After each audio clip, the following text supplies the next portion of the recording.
വളരെ ടേസ്റ്റി ആയിട്ടുള്ള ഒരു സിമ്പിൾ സ്ട്രോബെറി പീനട്ട് ഡെസേർട്ട് ഉണ്ടാക്കിയാലോ. ഒരു ബൗളിലേക്ക് whipping cream, powdered sugar, vanilla essence ചേർത്ത് നന്നായി ബീറ്റ് ചെയ്ത് തിക്കാക്കി എടുക്കുക. അതിലേക്ക് മിക്സിയിൽ ബ്ലെൻഡ് ചെയ്തെടുത്ത് സ്ട്രോബെറി ചേർത്ത് ഒന്ന് മിക്സ് ചെയ്ത ശേഷം റൂം ടെമ്പറേച്ചറിലുള്ള ക്രീം ജ്യൂസ് കൂടി ചേർത്ത് നന്നായി യോജിപ്പിച്ച് മാറ്റി വെക്കാം.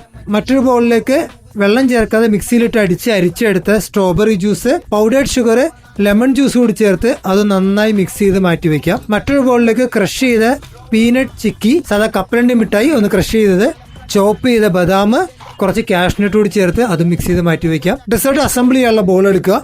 ആദ്യത്തെ ലെയറായിട്ട് നമ്മൾ യൂസ് ചെയ്യുന്ന ബിസ്ക്കറ്റ് ആണ്. നിങ്ങൾക്ക് ഇഷ്ടമുള്ള ഫ്ലേവർ ബിസ്ക്കറ്റ് യൂസ് ചെയ്യാം.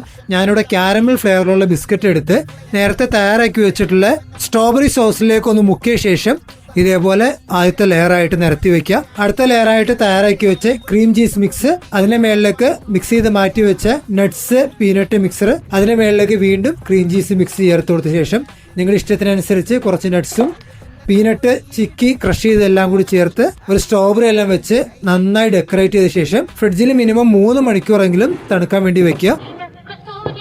ഇതിന്റെ ഇൻഗ്രീഡിയൻസ്, മെഷർമെന്റ്, പ്രിപ്പറേഷൻ ഡീറ്റെയിൽ ആയിട്ട് ഡിസ്ക്രിപ്ഷൻ ബോക്സിൽ ആഡ് ചെയ്തേക്കാം. ഇതുപോലെ വീഡിയോകൾ ഇഷ്ടമാണെങ്കിൽ അക്കൗണ്ട് ഇപ്പം തന്നെ ഫോളോ ചെയ്യുക.